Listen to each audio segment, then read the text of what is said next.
Hey everyone, thanks for taking a few minutes and hearing my story. The reason I share this story is because it's just so special and dear to my heart. The charity, the Shriners Children's Hospital. You might have seen those guys riding around the little mini cars and parades with the hats with the little tassels on. That group of fine men is called the Shriners, and their purpose and their cause is helping children, crippled children, less fortunate children, handicapped children, to get well or to get the care they need.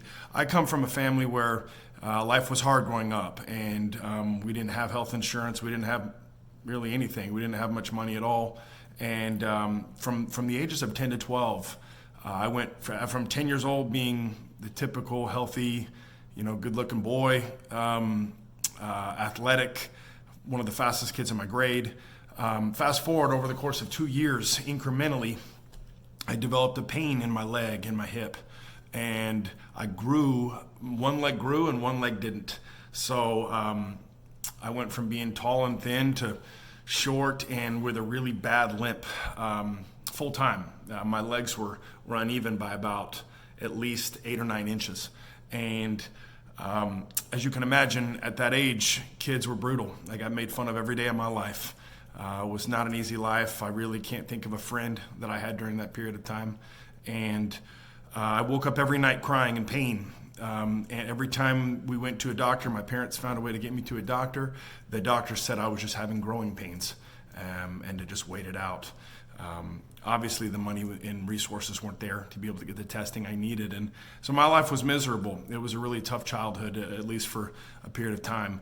And the Shriners were referred to us, and they had, if you will, a tryout where I went in to their, to a clinic, and they basically took me on as a case. They didn't know what was wrong with me, but they were intrigued, and they took me. They sent me out to the Utah hospital, which is the main hospital for the Shriners Children's Hospital, and I had some amazing experiences there. My first experience came when I walked into the front breezeway entryway. You know how there's 2 sets of doors, both sliding. Well, in between those doors, there was a young boy in a wheelchair that had no arms and no legs, just a stump in a chair. And he had a remote control or a joystick that went from the arm on his wheelchair to his mouth, and that's how he moved around. And I come walking up, and he pops right up and he smiles and says, "Hi, how are you today?" And I can't even express to you what an amazing experience that moment was right there. Just this positive ball of energy, positive energy, when I'm feeling so pitiful and so downtrodden and so bad for myself. I walk through that second door not feeling bad about myself at all, questioning what I have to complain about if that kid can be happy. And the next 2 weeks were incredible at that hospital that I spent there. They put my family up in a house to be with me.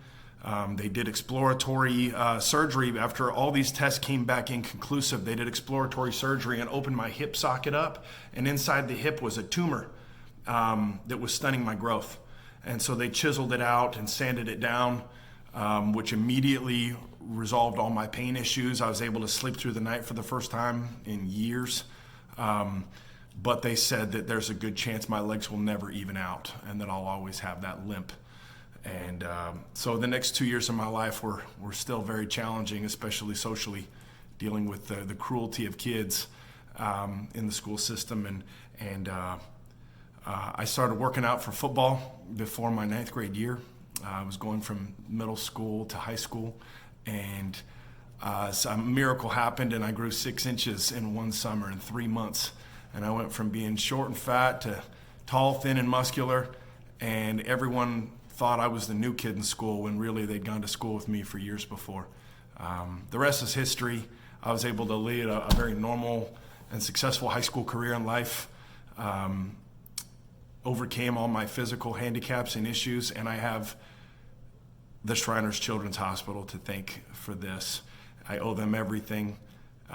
Right now, I'm not a rich man. Someday, when I am, God willing, I will write them a big check. But thank you for supporting this little charity, this fun little thing I'm doing. As you can see, I got this mop that I've been growing out over quarantine. And those of you that know me know I'm not much of an introvert. So anytime there's a challenge or a dare or something goofy to wear, I'm always the guy that gets pegged for it. So I figure I might as well go with it this time. Let's raise a little money for my heroes, the Shriners Children's Hospital. Thank you so much for watching, guys. Love and appreciate you all. Have a good one. All right, y'all, help me do it. If I can raise $500 for the Shriners Children's Hospital, my hair's going to look like this. Let's go.